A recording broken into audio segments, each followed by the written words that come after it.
Healthcare Hamilton, and right now we're standing right outside of our operating room. We're about to do our second surgery for our kidney donor, Mr. Taraga. I'm Alex Anderson. I'm from the public affairs team here at St. Joe's, and I'm here with Dr. Darren Treleaven. He's the medical director of our transplant program. So before we actually take you inside our OR and go live, we've been receiving a ton of questions, Dr. Treleaven, from students, Saltfleet High School. We know they're watching right now. We've had people across Canada sending questions. So I'm hoping you could answer just a few before we get started. I'd love to. That sounds terrific. I had a really great time at Saltfleet High School. Hello to Miss O'Leary's and Mr. Miller's high school science class. I really appreciate the invitation. Thank you, Mr. Graham, for being such a great host. Really had a great time, and it makes this all so much more real. Very, very happy that we're getting questions, and please send us anything. Use video, use Twitter, use Facebook. Please just keep those questions coming in, and we will tackle anything. So we know we have our future nephrologists and transplant surgeons watching right now. So I'm going to ask the first question we've received via Twitter. So what is special about a transplant surgery compared to other surgeries that we do here at St. Joe's? So that's a good question. So transplant surgery is important because there's so much teamwork involved. So before you have your kidney transplant, you're on life-saving therapy, usually dialysis, or you're very close to dialysis. So there's a lot of the team that needs to come together to make that work. And then after that, usually there's either the transportation of a deceased donor organ, so you're on the clock. This happens day and night, usually more night than day. And so there's a lot of time pressure, so it's not a scheduled operation, it's always live, which is why we're comfortable with this kind of situation. If it's a living donor transplant, like what we're experiencing today with the Taragas, it's the most amazing thing because you've got two healthcare teams doing all of that in parallel to make this work right at the right moment. And to do that reliably well, that takes a lot of teamwork.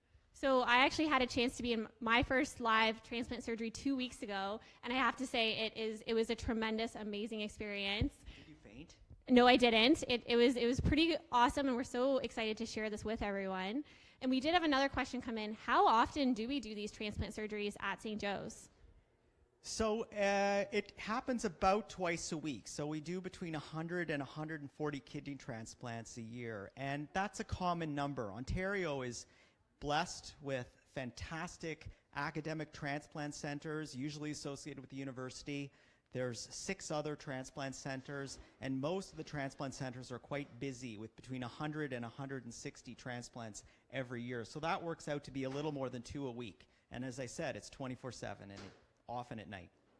And so one question I had when I was in my first transplant surgery, and we've actually received this question multiple times today, is it true that with our recipients, we don't normally take out the failed kidneys?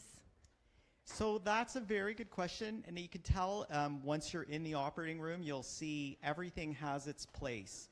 And ideally, there's no extra movement. They're being as safe as possible, and that extends to that surgery as well. The kidneys that aren't functioning are at the back. They're called what we call retroperitoneal.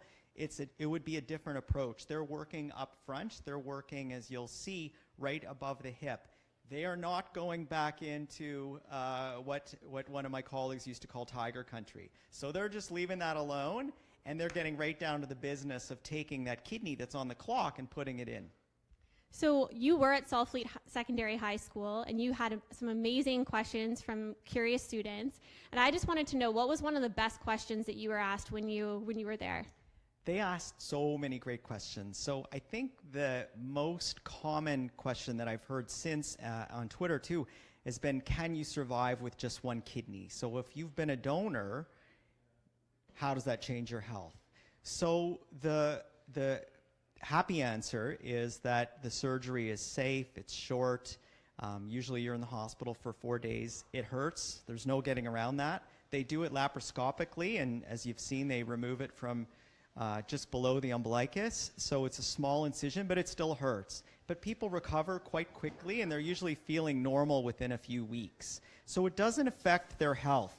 The kidney that remains usually really rises up to the challenge and starts to get bigger. In fact, it can get 10% bigger, and it cleans more and more of the person with just one kidney. So you go from about 50% normal kidney function to about 70% normal kidney function after a year. don't seem to be any consequences to your health or quality of life from that surgery other than what I've described. Over time, it is true you have to take extra good care of your kidney health because you've lost some of that reserve.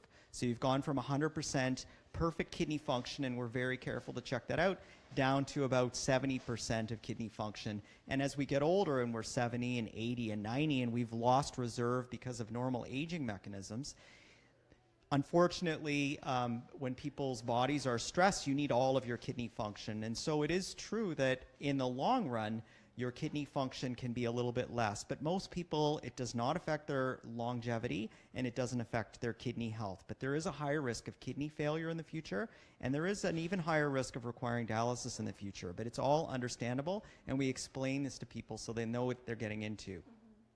So as I mentioned, we are right now preparing to do the recipient surgery. You might have seen some action happening behind me. It's really busy. The team's getting ready. So we're going to take you inside our OR as soon as they're ready. That should be in just moments. So please stay tuned. Our next live segment is going to start momentarily. And as Dr. Treleaven mentioned, please continue sending in your questions. It could be video, Facebook chat, Twitter questions. We're going to answer all of them. Dr. Treleaven will be back here with me answering some. And then our lead transplant surgeon, Dr. Anil Kapoor, who's leading the surgery today, will also answer your questions live. So stay tuned. We'll be back here in Operating Room 1, St. Joe's Healthcare Hamilton.